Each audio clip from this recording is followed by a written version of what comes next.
Hey, can you say hi? Can you speak? Can you say thank you for having mommy on the show? Say thank you for having my Oh, mama you're here. so cute. Mommy, can Oh, you you're say so something? adorable. Okay, can you say to do fart? To do fine. You can speak Albanian, yes. Edhe unë të du fort. Can you say Zammer? Can you say Zammer? Yeah. Zammer. Zemra vogël. Okay, who's Dushi Mommy? Me. Oh, you're so adorable. Thank you. Which one is this one? I always is confuse Oliver. because they're twins. I always confuse their names. This is Oliver. Hi, Oliver. Can you say hi, Mama? Say thank you. He's Oh, he's so adorable. Your mommy, come say hi, my mom. Hey, Oliver. Hi. She's very shy. Anyway, sorry. It's just Përshëndetje Viki. my Përshëndetje të gjithë dhe mirë se erdhët. Në emisionin e sotëm, përshëndetje Picasso, kemi të ftuar Rremida Shkozën. Rremida do na tregoj pak nga historia e saj, e cila besoj që është historia e shumë grave të tjera shqiptare, por që nuk flitet. Nuk flitet, nuk e kemi cekur akoma këtë temë. Për shkak se Rremida ka 35 vjet që ka ikur nga Shqipëria, domethënë dhe me gjuhën nuk mundet të shprehet ashtu siç ka dëshirë të shprehet. Do flasim në anglisht. Rremid, I wanted to speak a little bit about the time when we left Albania, or in particular the time when you left Albania, because you were one of the first waves of immigrants that left. I remember watching the likes of you and your family get on these boats on the TV. I was literally glued to the TV. I must have been about 8 or 9 years old. And all I was watching was these masses of people climbing over the embassies, the foreign embassies, like the American embassy, the German embassy, and then these ships getting overfilled with people, overflowing the ship. There was more people that the ship could carry, to the point that there was even fatalities. The Otranto tragedy, where one of such ships turned over and thousands of people lost their lives trying to migrate from Albania to Italy. Yes. And in one of these boats, you also were one of these passengers in these boats. Can you tell us a little bit more about this experience? Yes. Ta them edhe që faleminderit shumë për ftesën. Edhe mirëmbrëma gjithë njerëzve, kudo që jeni. Më falni, po jam të thonë, jam të shpjegu anglisht, sa është i fje më lehtë me shpjegu, por okay. I will continue. Thank you for having me, Adira. So this was exactly 35 years ago, March 6, 1991. Sorry, Mom, I need this. Thank you.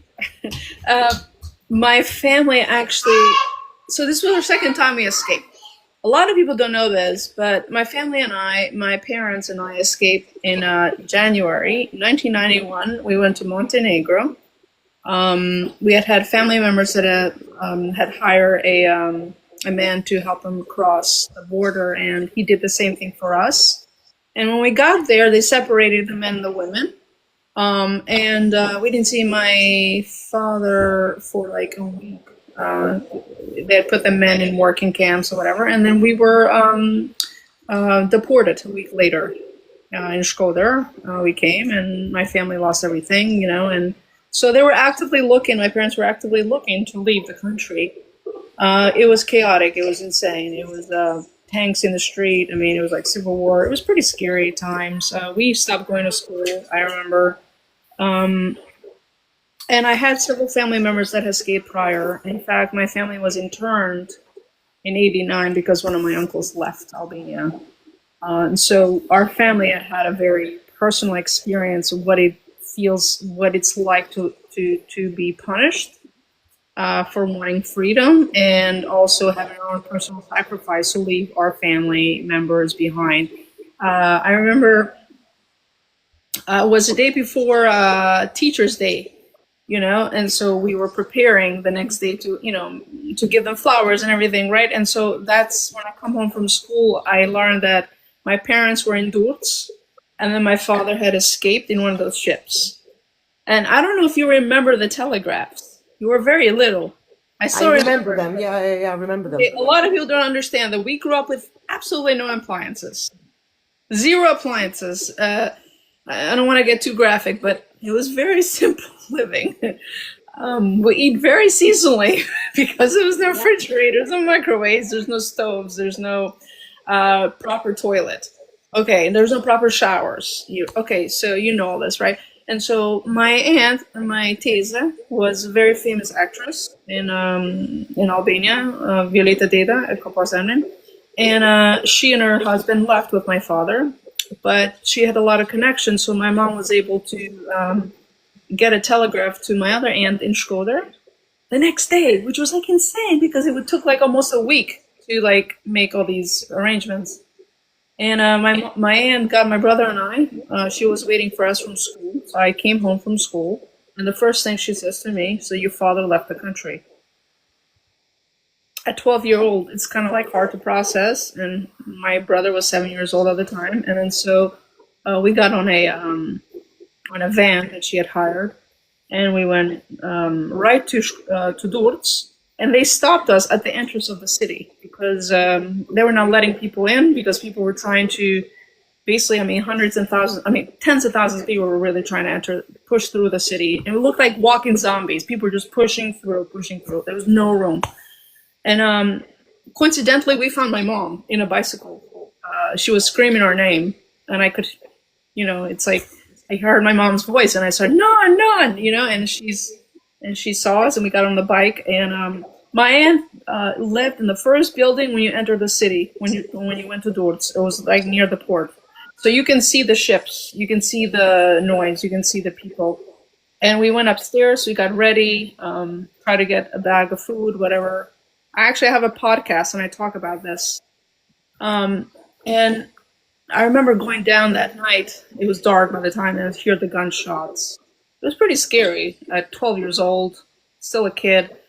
And we're trying to pass through the crowds. And my mom's like, "Let's walk by the dock," because there were so many people trying to get to the ship. This was the last big ship. And it was called Rremida. Ironic. Funny enough. Yes. Anyway, so we were walking by the dock, and I accidentally get nudged, and I fall in the water. This is 10 o'clock at In night. March, the waters are still freezing. Yes. So I have a heavy coat from school. Literally, I came from school that day. I'm still in my clothes. Haven't stopped. And the adrenaline and just like the shock and what was happening was so insane to think. It's like I felt like we were in a movie. This was in real life.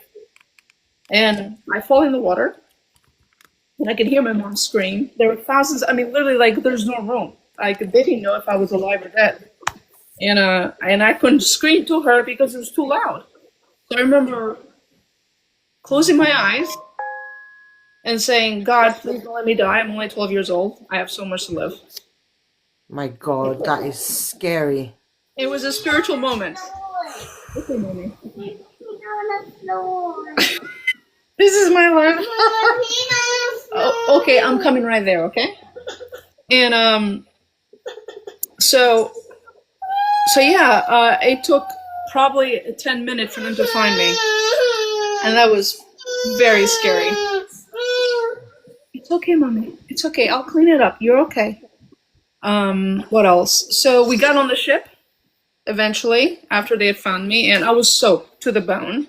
I remember changing clothes with my aunt from everything and to get into the ship so I don't get pneumonia. I remember like saying goodbye to her and her shaking, freezing, because she literally is wearing my wet clothes. And I remember getting on the ship, and there were mostly boys and men.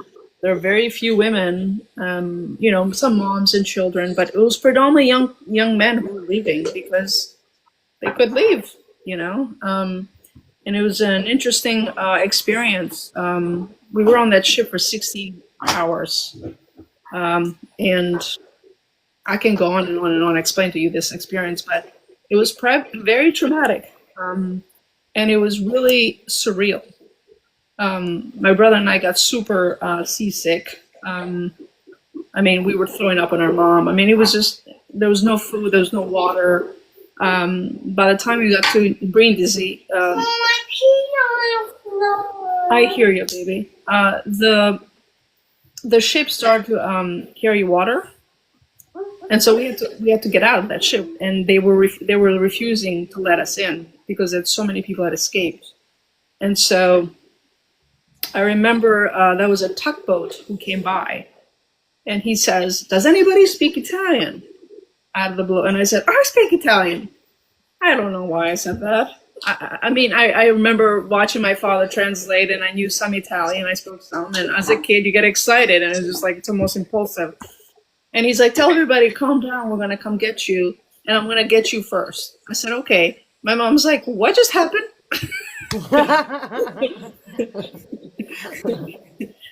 I like her exact word. "Chanoli."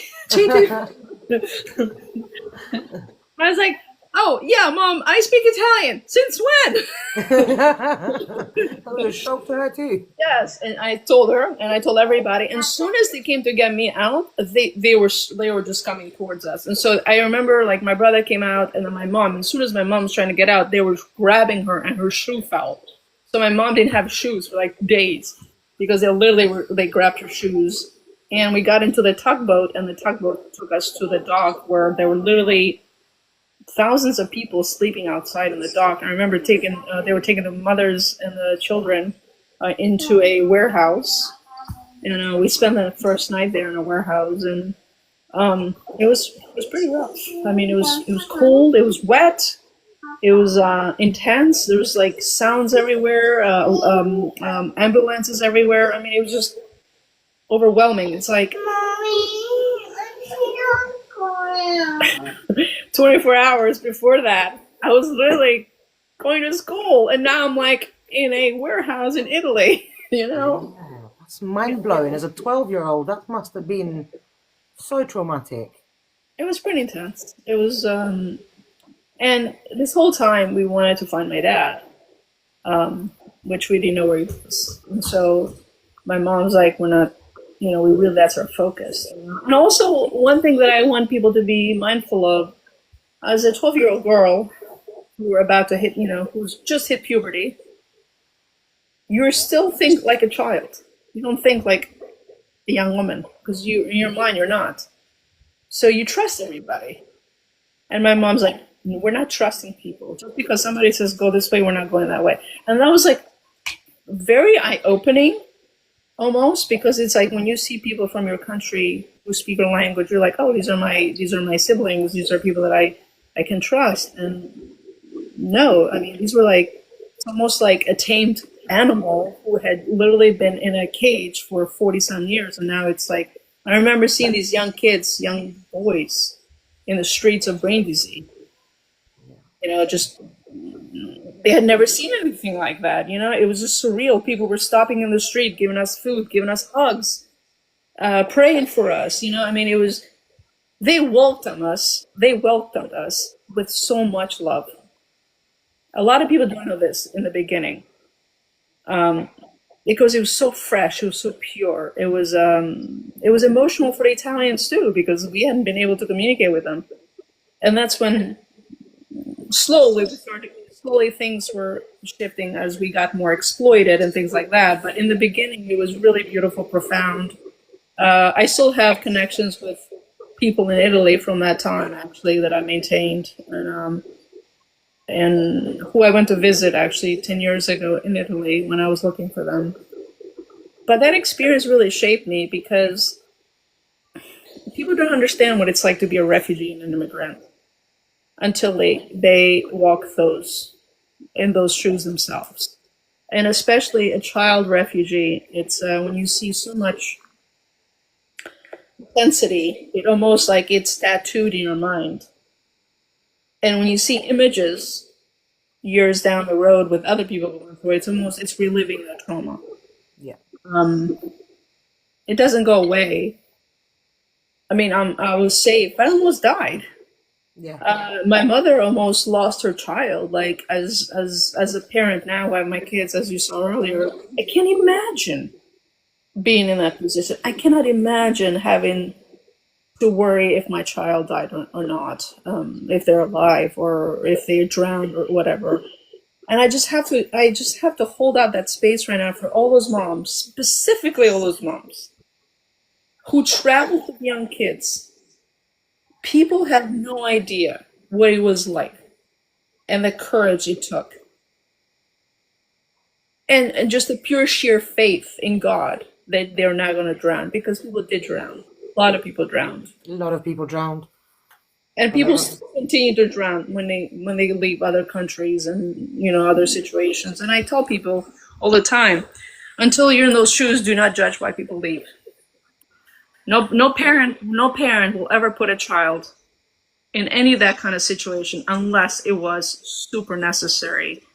And Unless your life depended on it. yeah, and ours was pretty. It was pretty important when we left, and I'm grateful that we did. And I owe this to my mom, 100%. You left in time just before we, the rest of us, witnessed the tragedy that was that period of transition, the catastrophic effects of this mayhem that was created at that time. I was a child. I was about 9 or 10, about 9 when you would have left. I left when I was 18 with my family. My mum, my sister, and my sister-in-law left first, and then my dad and my brother followed. They wanted to make sure that we were safe first, and then they would follow. People don't understand that this was nobody's choice. We were actually quite fine. We were okay. We didn't need to leave. My parents, even though they had to rebuild themselves from nothing, they managed to build a little business for themselves. They could feed their kids and they could look after us. Nothing was missing for us. Right. So we didn't have to leave unless we absolutely felt forced, unless we were terrified for our lives. We would have never took to those lengths to put your children, your family, to start from the beginning. As parents, also they had to start from the beginning as well. You know, our parents were intellectuals. All of a sudden they started cleaning streets and cleaning houses and toilets. Yes. Even though they have degrees and they were professors and teachers and doctors and nurses.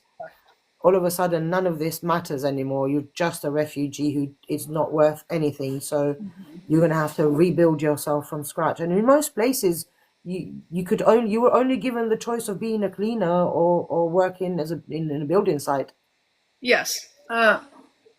Se ka njerëz që thonë duhet me fol shqip. Okej, ne do të fol për gjëra që kanë ndodhur kur jena rratis, pse jena rratis, eksperiencët e kur jena të rratisim, kur kena shku, se ne kur jena rratis në Itali. I'm going to say some in English, some Albanian, sorry. Kur jena rratis në Brinzin në Itali, okay? Edhe në Itali kena dhënë 15 muaj, edhe kena marrë si thot, like asylum. Azil, keni kërkuar azil. Azilin për marrë në Amerikë, okay? Edhe kena marrë në New York. Edhe se më nuk ka pas shumë shqiptar në New York, 92-shin, ki pas da shqiptar për Kosovës, Malin e Zi, për ja shumë shqiptar, shumë pak shqiptar për Shqipënia. Më dhe 92-shin edhe pre ma kanë ardhur shqiptar për Shqipënia, po se më ne kena në njerëz të parë për Shqipënisë, për njerëzve që janë rratis kur janë hapë kufinë në 91-shin. Okej, pra i këtë jena të folë. Okej, edhe ti the që prej tonë kanë fillu prej zerove, edhe nuk kanë mujtë me punu punë që kanë pas për shumë në Shqipni, po janë bë pastrime, janë bë kamarierë, punë që kanë kënë nivelin më të poshtë kur i shef suqatës. Rremida, it's okay. You can speak in English because I do these lives in Albanian all the time. It's okay. I think it's important. I think it's important that the audience that I want to target at this point to hear this story is the young people who most likely don't speak English that well. Don't speak Albanian that well, and they might need to hear it in English, because it's particularly the people, the young people in the diaspora that have no idea of the lengths that we had to go through to be able to be here At for this them to have the privilege that yes, they have today. yes. Okay, so that's a very interesting point you're saying because there's a huge disconnect and there's an isolation that happens. I think with every culture, with every people, we're not unique. Albanians are not unique, and I want you guys to hear this. We're not different than anybody else. We're just every group. Every group has their own ways that they want to maintain, every cultural identity that they want to keep as pure as possible. The language, you know, the customs, whatever you want to call it, it's there with everyone. In fact, when I moved to the United States, I had culture shock as a person. And I tell you why. It wasn't because it was the United States. It wasn't because it was, America was different. It wasn't the food. It wasn't the smells. It was nothing. It's how we changed as people. I want you guys to understand this part. This part is really important. As Albanians, because we were forced in Albania to be with each other, to support each other. And yes, we did support each other in America to some degree. But then there was room for criticism. There was room for all the things that we weren't really able to explore openly in freedom. And now we could. But also, the other part of it is that our family members were working so much, we never saw them anymore. Yep. They were working 3 jobs just to get by. Yep.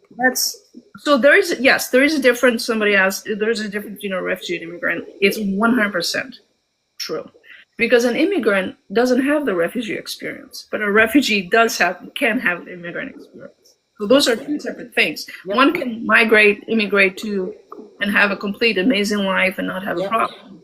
The conditions and the reasons in which you do so make the difference. And sometimes refugees are frowned upon because we are seen as dead weight. We are seen as like, oh, we're not. How are you going to contribute to society here? But when you are an immigrant, you can be a doctor, you can be a lawyer, you can be all these things where they can absorb that. But when you come as a refugee, you are seen as a burden. So you have to prove yourself. You have to prove yourself more than an immigrant does. Yeah, that's a big difference. And as Albanians, we have to. So many layers. There are so many layers to this whole subject, not just migration, but being an asylum seeker, particularly being a refugee, like you said. When I remember one instance, I was at work, this was 2014, and one of my colleagues, I said to them, well, I used to be an asylum seeker at one point. He was like, don't say that again. I was like, why shouldn't I say that again? So that's embarrassing. I said, no, it's not. Well, who's that embarrassing for? I said, I'm not embarrassed that I was an asylum seeker at one point. How was that my choice? In what planet was that my choice? Yes. And the other thing about Albanians is like I'm 47 years old. I'm in that age group where I've seen things during communism. I lived during communism. I still have a vivid memory of what life was like. All the things, how women were treated, how society lived, all those things. And then as a child, I grew up, in America. So I am literally in the middle of the threshold between 2 different experiences generationally. Yeah. And I have that reference point, and you do too. We're very lucky, I feel, because we have seen the dawn of evolution in our culture, but also we've seen how we lived in a primitive way. Yeah. And we were isolated from the world. I want to say something. Albanians are very smart. And we're very driven. We're very ambitious. We're hustlers because we want to continue. We want to push through because from all the oppression that we've experienced, not just Albanians from Albania, Albanians from all over. It's in our DNA. It's in our blood, right? It's that Illyrian blood, I guess. I don't know. But the fighter blood. The feta cheese, the off born. The feta cheese. Stop. Voglio di olive oil. I was going to say, don't forget the olive oil. Don't forget the olive oil. We go nowhere without olive oil. Okay. Yes. That is the passion, right? So we don't stop and we continue to push barriers. We continue. And we continue to be proud. See, as an Albanian person, I'm openly queer. I've been openly queer over 20 years. But I still find so much space to be proud. But I always continue to think about what am I proud of? There's there's things that we still need to work on as a culture, as people. Understand how we treat each other more, understand the nuances, what it's like to be a specific identity, and how we can continue to work with each other. We take pride that we can work through, because of different religion differences, we still work together. And that's beautiful. But we have other things that we don't work together. It's like how we treat our women. Yep. For example, like we're so proud in Tirana where you have that whole thing where the girl is up front and, they have the guys in the back. But it's just symbolic in our culture. It's a woman's place in our culture should not just be symbolic. We should not love our women, our mothers, our daughters, our partners one day a year, or because it's Adita, Nonave, Adita, Grave, whatever. No. How do we interact with women? Because the woman is the backbone of society. It's where life starts. I wanted to ask you, because as an Albanian woman of our age, I don't know many Albanian queer women our age. We are very few and apart, and if we are, we're very hard to find. Yeah. So when it comes to people saying, "Oh, you chose this, you became this way," how did it happen for you? Like, when did you realize that you were queer? I want to tell people, if I chose this, I must be the craziest person ever lived on the planet, because that is definitely not what happened. Okay.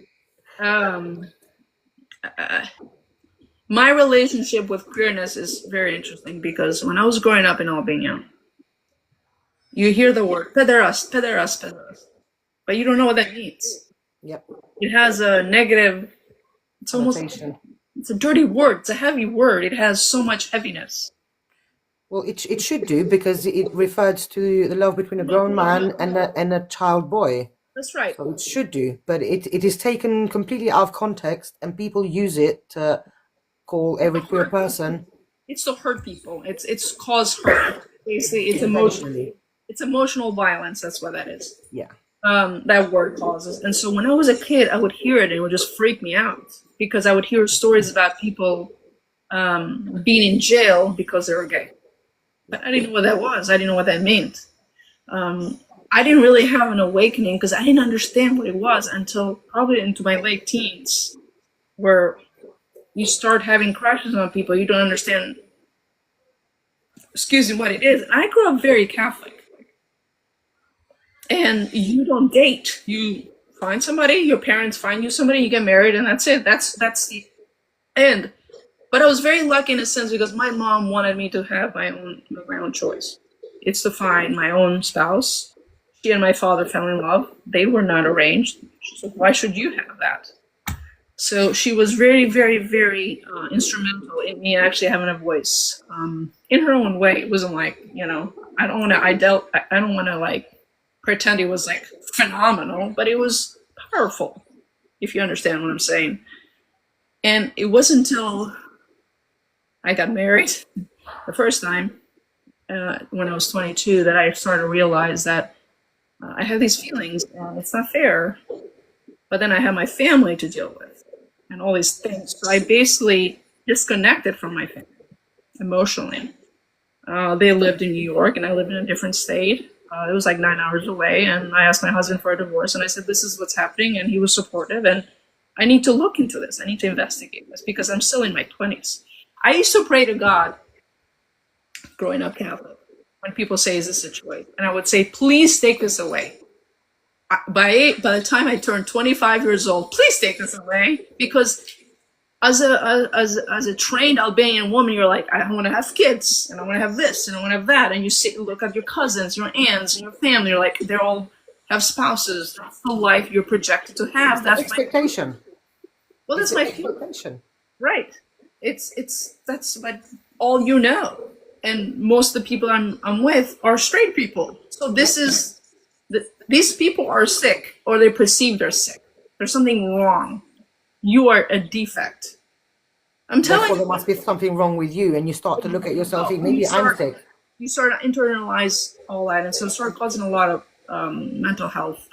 I mean, I've tried to take my life twice. Like I've done everything I could to fulfill my promise to my family. So I did get married. I got married in a church, but I realized that was not for me. It was for them only, and I wasn't benefiting from it.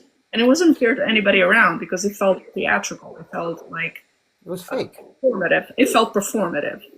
It doesn't mean I didn't love my ex-husband. It just meant like that wasn't my life. And so I started to really kind of lean into that and see what that was for me. But also still remember that I grew up very Catholic, very religious, conservative. So like I wasn't like one of these people just went back wild. I was very, and still very much in the same way that my family raised me. And I always kept that because for me it was always like, how can I make my family proud even though they don't understand this about me? Because what if like my mom and dad finds out? What will they hear? How would it land in their ears? What's the worst thing to hear? But I did come out to my parents individually because my parents have been divorced since 97. And so I did come to them individually, and it was a different experience. And I've talked about this on television in Albania, which caused my father not to speak to me for the last 6 years. He hasn't met my children. He hasn't really interacted with me because there's like this stigma, especially still the men in that age group, or even women in that age group, that it's still amore. Or njerskan me fol. People speak, people gossip. But who are these people that you have to impress so much? And I tell my family, I said, my friends are doctors, lawyers. They're educated people in the profession that I am. I'm a real estate agent. I'm part of the most famous firm in the United States. Like my colleagues are on television.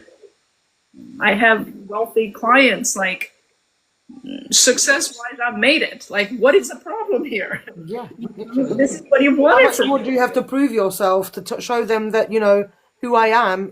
It's an achievement. You should be proud of me. Right.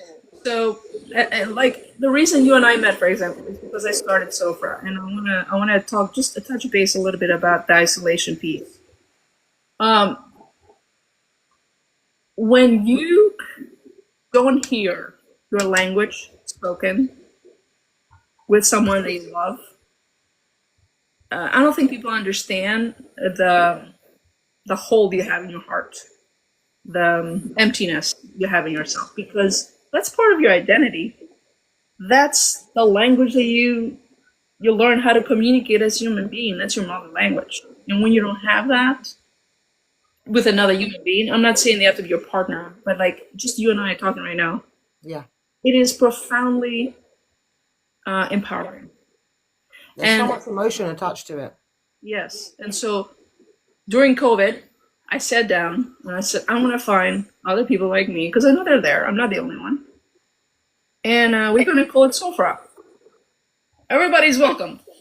And that experience came because in 2015, I went to Albania with my ex-wife. At the time, she was my girlfriend. And I remember staying with my family, and it was a secret. And not to go into too much detail, but just the shame and the sheer horror of them finding out was profound. And I was like, I don't want to live like this ever again. I don't want other people to live. This is horrible. It caused so much stress in my body that I never wanted to come to Albania again after that. I was like, this is not worth it. But then I saw this young couple in Shkoza, and they were like 18, two girls holding hands. And I was like, here I am. It's 2015. And I'm so scared. Look at these kids in Shkoza, they're doing it. This is amazing. What the hell are you scared of? So in 2020, I started Sofra because I wanted it to be for the diaspora, because I felt like if I'm having this experience, I'm sure there's other people. And so when we started it, I started getting a lot of people writing me, and you and I met through that, saying that they've never thought this would happen, where we would have our own unique voice and be visible. And I met so many incredible people. I mean, you know, I didn't even think there was other people like me. I was frantically searching on the internet for other Albanian gays, and all I could find was a couple of pages that weren't really active in Albania. Um, the Sofra page was a little bit more active, and you just started it. It was very new, and there was nothing else. And yeah, even the description or the information, you only had information about 4 letters, all the way up until 2020 something. So I was like, okay, so people don't know anything. Like the information has been held, has been isolated, and we all think that we're on our own. We all think that there's something wrong with us because we are different from everybody else. But then the truth is there's so many more people like us. oh, so many. I mean, like when I was coming out, like I had a lot of LGBT friends and allies, and who helped me, and I was involved in a lot of activism. But it was all American. It was all nothing, not even like Eastern Europe, Albania. Forget about it. Likewise here, same. Yeah. So, and I knew that Alianza was there. I knew that there were, but I couldn't reach them. I could not. I don't know what it was. I tried to reach out to them, and it was impossible. And so that's why I was like, let's do something. Let's see, even if it's just 10 people. If I meet 10 people, it's amazing. We have supported each other, and that we started a Facebook group, and it was like 200 people. And I said, let's go on Instagram. Let's really open this up, because once you start feeling that pride, there's no way going back, you know? And I want to talk a little bit about isolation, because somebody said, how's your relationship with your family now? Because I've lived away from my family for so long, it doesn't affect me the same way, because I don't want to romanticize coming out as if like, oh, you're going to be so free, everything's going to be amazing, people are going to swarm to you, you're going to have your hands going to be held. No, it doesn't work that way. All the support that comes, it's superficial to some respect, but the strength that you come from within yourself, when you make that decision, then you can find those resources. But first you have to make that decision yourself. That is the biggest support, is yourself. The hardest person to ever come out to, it's not going to be your mom, it's not going to be your uncle, your mom, your sister, your aunt, whatever. It's you. It's always going to be, because you have to break through so many barriers of shame and all these cultural stigmas and walls that you've had to build to be safe. You're literally you're staring at a castle. Think about it. It's how it felt for me as well. When I first discovered this, it felt like I opened a door to a whole different universe. And I realized, oh my God, my whole life I've been living a lie. And everything that I've heard so far has been a freaking lie. And that's when I started to open the door to the truth, and I started to unlearn. I started to learn the truth from the beginning. And it's not been, once you open that door, you cannot go back. It's impossible. And it's impossible to stop, to go back in the closet to somehow make someone experience feel comfortable. That's something that I don't negotiate. I cannot, well, first of all, I can't do it anymore, because I've been out so much in terms of doing it on television. I mean, I remember the first time I did my first interview in Albania, and I bursted into tears because I got a call from my mom saying one of her family members had called her and told her. And I was like, I'm so sorry, Mom, because, you know, my mom has health problems. I was really worried that me being me who I am is affecting her health. And she's like, you're my kid. Forget about it. And that made me feel so powerful. Because as long as my mom is okay, nothing else matters. Yep. And she continued to give me the gift of independence, which a lot of moms are so afraid to give their daughters. And my mom is like my hero. Like, you know, she's had a lot of health problems. My mom has schizophrenia, which was not treated in Albania. She's had, now she has Parkinson. You know, she has all these things, right? But I am the luckiest person ever to have had a parent like that, because I would not be who I am. And even with my dad, I wouldn't be who I am because of his lack of understanding me. See, One time my dad told me, he said, I never worry about you because I know you're a survivor.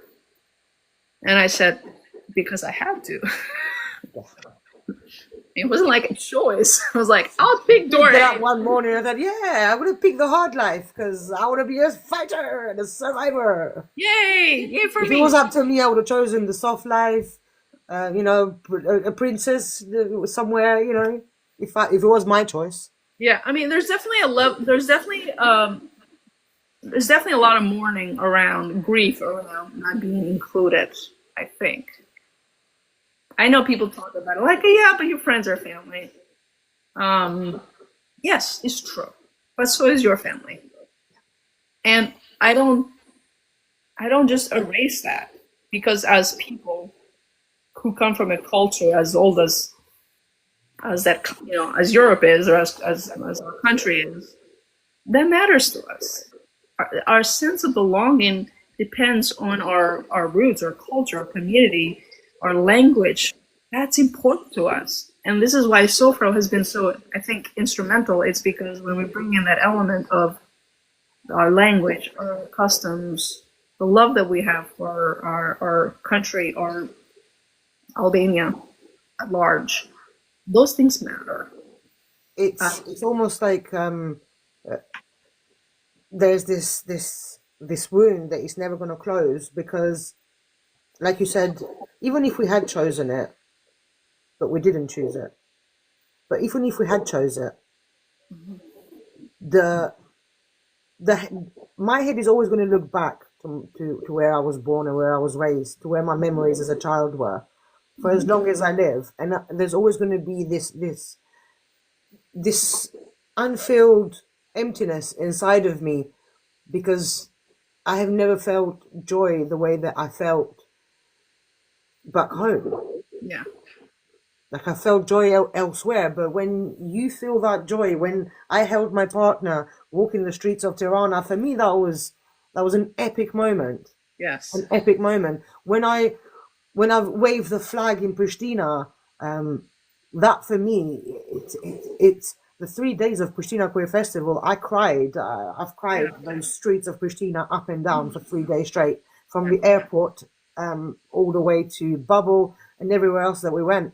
It was the most healing, most powerful journey of my entire life, and I'll repeat doing that every year, because I want everybody to go to and experience Pristina Queer Festival, or experience, you know, being queer in Albania during either Pride or whatever is happening.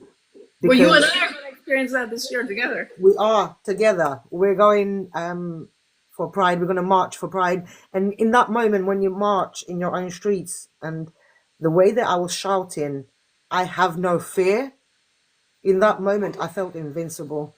Yeah. Invincible. I felt on top of the world. What you're doing is reclaiming your space. See, that's the thing. What it feels for me, you know, because I know we're getting a lot of questions about family and how we realize our sexuality, but there's no like one thing. And they're not linear, these experiences. You know, when you're told not to be something, it's really hard to be like, let me take time and reflect on it. You don't. It's not linear. You know, my coming out has been gradual over 25 years. I still have to come out to people. Yeah. Every day. And I'm like, are you kidding me? Seriously? Wow.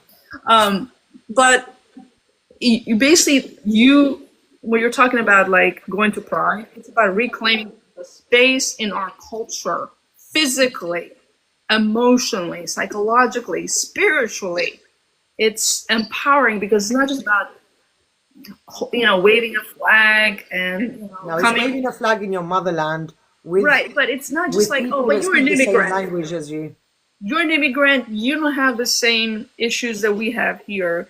And I remember when we opened Sofra, some of the conversations, even with Jenny, who is a most prominent activist in Albania, I remember having a conversation with her. I'm like, do you understand how isolating it is for us here?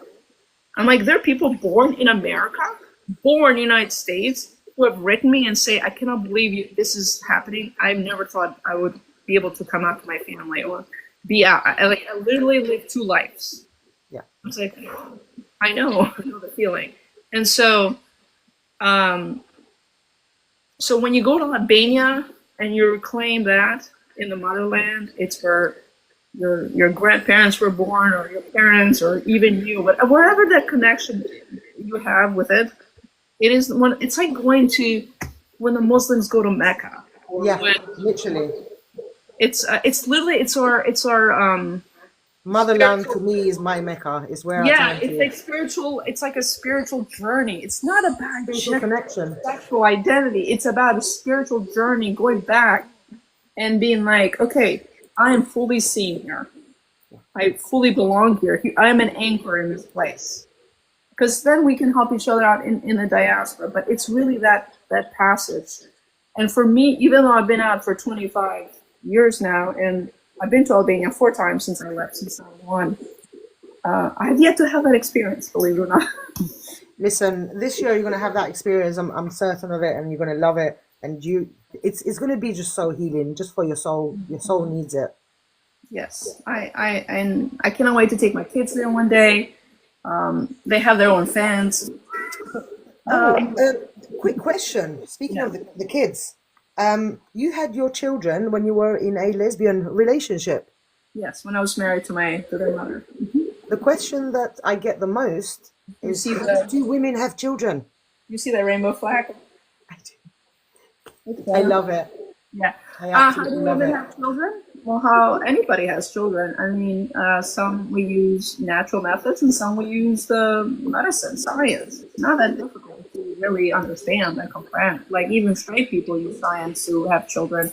Uh, I'm gonna just take it a little back. Like when I did my first interview, pregnant, I was very visibly pregnant, and I went to Days in the Past. I don't know what's the name of the show. Anyway, we're talking about IVF, fertility, and I Yeah, had so many straight women after that get in touch with me and say, "I'm trying to conceive." yeah, It's nothing to do with being gay or not. It just has to do with, do you want to have children? Whoever your partner is doesn't matter. It's yes, in a same sex relationship. Obviously, we have to go further steps, because you have to basically go find the sperm, to put together the egg, which you do in a in a clinic. But for me, it was never a question of, do I want to have kids. For me, it was always, I want to have kids, and how we can make it happen. yeah. So it's, speaking of kids, one of them I is, always tell people what people don't understand, especially when you're asking a lesbian, how do you have kids? I always turn around and say, look, it's not that there's anything wrong with our ovens. We just need the seed to make it happen. Otherwise, the oven is perfectly working perfectly fine. You know, yes. And I'm it's so very happy. hard to find some seeds. And I'm so Albanian, like, no, I'm gonna carry the babies. I want to be the one to carry it. I want to have that experience. I'm a non, okay? From Shkoza, like my mom is non. We don't call her mom, and so like I am gonna be a non, damn it, and I'm gonna carry. I want to have this experience because I wanted it, and that experience almost killed me at 44, but it's been the most life-changing experience I've ever had in my life, and besides coming out, I think that has been the most profound experience. I think great courage-wise, because it has stretched my heart and my soul in ways that I never thought it could. And every day it gets bigger and bigger and bigger, because my kids are the most important people in my life. And the other thing is, like, queer people get divorced. We break up. Things don't work out. We haven't had a lot of models in our life. Think about it. Marriage equality in the United States has only been 10 years. We've only had 10 years to be legally married. We don't have models, structures that really help us understand, what it's like, because we have so much trauma of having to be accepted and having to find space in society that we've been just merely surviving, and like there's this other step, how we thrive, how we can have healthy relationships, how we can have healthy ways of being with each other, in community, with other people. So give queer people a break. Queer people, what people don't understand is that if you come from an already traumatized group of people and you're gay, you're bound to be twice as traumatized because first of all you're traumatized by the trauma that everybody else went, and now you're traumatized for being gay, and then dealing with everybody else who doesn't want to accept you. So it's twice as traumatizing. Super. Yeah, it is. Again, like for me, like going to therapy and really being in healthy environments where I can express myself has really helped me. And that's another way for people. I feel like there's two things I tell people, young people. When you're about to come out, sure, have your support system. But your family is going to use methods like financial, for example, support, be like over you. Well, you're not going to be able to make it if you don't have mom and dad's financial support. So you have to push yourself a little more because this is going to be for your own growth professionally. So, like, what are the things you have to set yourself up to come out? Because once you come out, you can't go back. You can't take it back. Well, I'm not gay anymore because I need money. No. What's that? It doesn't work like that. No. So when you come out, you have to like set yourself up. I'm not saying like you have to be wealthy or anything. What I'm saying is like you have to be mindful that you need to set yourself up for some form of transformation. It's going to be painful. It's going to be painful as hell. It's not easy. Growth is painful. What's that? Growth is painful. It's going to be painful for your family. And that's the other thing. Like, when I was coming out to my family, I was studying nonviolent communication, called NVC. And it's about understanding conflict and how to deal with conflict through empathy. And I empathize with both of my families. And I know this was not the life you wanted for me. But this is the life that God chose for me. Yeah. You know, and it wasn't like, oh yeah, that's great, but it was just like a reflective moment for them because trust me, that's not what I wanted. I didn't want to be different, but I'm so happy that I am. That's the other thing. Like, it made me fall in love with this version of my identity. You know, because there's so many layers of our identity. It's not just about what we do behind doors. It's so many other things, how we show up in the world. But for me, this was really important to love this part because I've always struggled with it. The internalized homophobia is one of the most, I would say, violent things you can do towards yourself. Yeah. Because it's internal violence. You're literally beating yourself up every day. Emotionally, psychologically, spiritually. You're telling yourself you're not good enough. You're telling yourself you're wrong. You're telling yourself all these things over and over and over. Like, nobody's telling them as much as you are. And that's what I'm saying. Like, the hardest person is you. And I don't usually do TikTok. I am on Instagram, and I know here I can tell you guys where to find me, but I'm on Instagram, and so if you can find Rremida on Sofra, LGBTQIA, or you can find her as Rremida on Instagram and TikTok. Yes. You also have a podcast, Rremida. You talk about quite a few of these things. Where can we find the podcast, and what is it called? On Spotify. It's called Refugee Picnic. Refugee Picnic. Mm-hmm. So for everybody that's listening, it's called Refugee Picnic. And you can find it on Spotify. Yep. And it literally talks about more historic. So I wrote a book, and I write from my manuscript. I want to do a autobiographical podcast that had that historical context. Because again, like, people don't really. It's really hard to understand someone's experience when you don't really add that layer of history, the facts.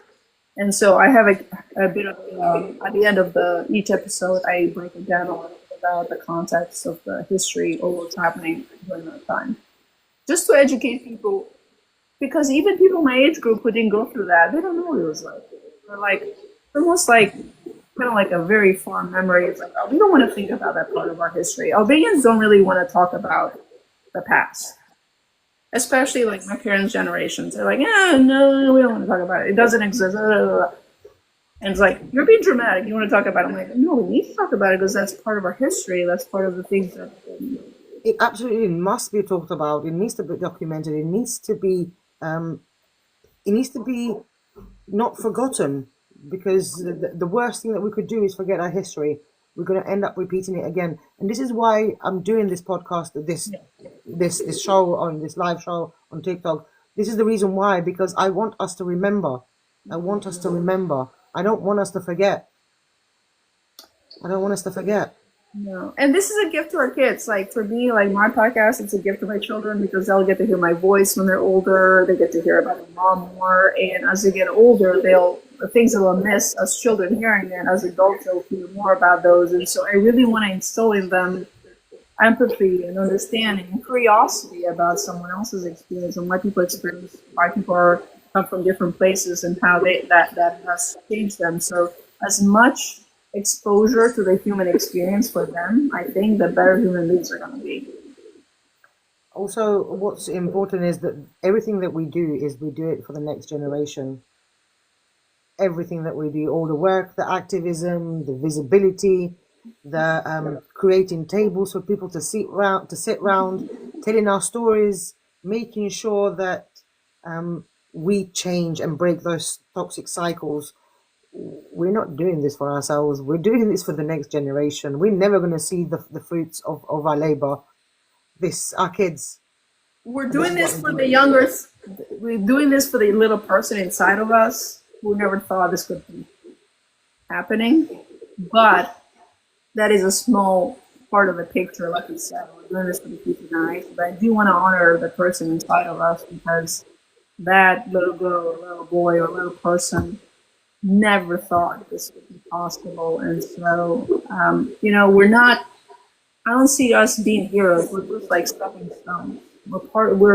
We're a collective of architecting this journey as one, as a especially in the queer community, like our journey is so many stories are so similar.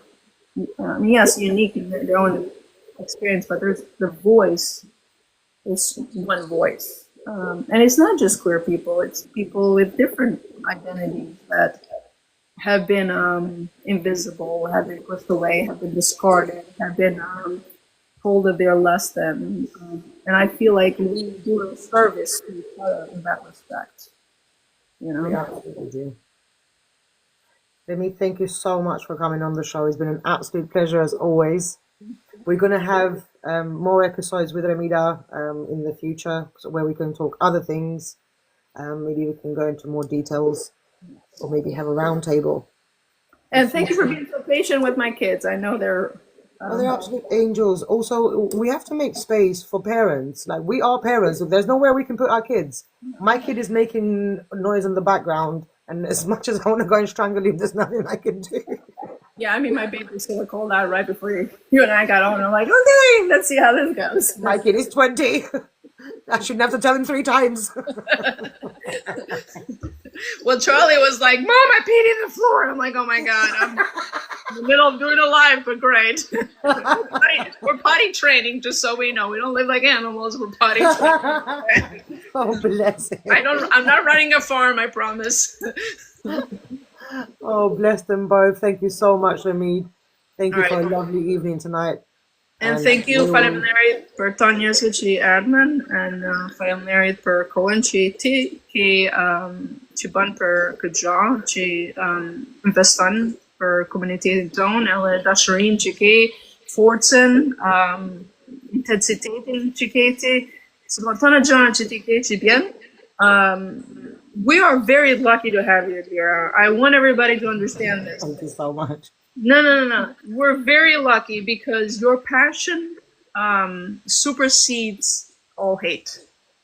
Your curiosity, your passion, your dedication, your commitment, it's so deeply rooted in to heal our community that is, it's really rare to find activists that are the full package, that look beyond just the norm, or look beyond, they're not, hang on a second, it's coming. They're not caged by diplomatic conversations and politics, but you stay true to the form of humanity. So as an activist, I just want to hold out to you guys that you're very lucky that you get to learn from you, that you get to listen to you, because you put so much thought and energy and effort and attention into telling the truth. and not just from your point of view, but the voice that you are basically talking about. And so that's really important to distinguish. You are truly a storyteller, and you hold that to your high, and you hold it to the highest level of integrity. And for that, I'm always grateful. Thank you so much, Rremida. I've had so many good examples to follow, and I'm always appreciative of everybody that came before me that made it possible for me to even dare to be the person that I am today. I'm forever going to be grateful to all of you guys who made space for us. And being gay is fun, just I mean, we discovered that after, you know. If we knew that from the beginning, that would have come out sooner. That's a little bonus, but that's it. If I knew it was this much fun, it would have come out sooner. That's my only regret. Why didn't I come out sooner? Why didn't somebody tell me sooner? Now you have to have double fun. Well, that's what I do. We've got to make up for it, don't we? That's right. That's right. Okay, Zama. Thank you so much, darling. Have a good evening. Ciao, ciao, ciao. Thank you to everybody who stayed with us. We'll see you next Wednesday. Awesome. What do I do now? Nothing. I'll end it.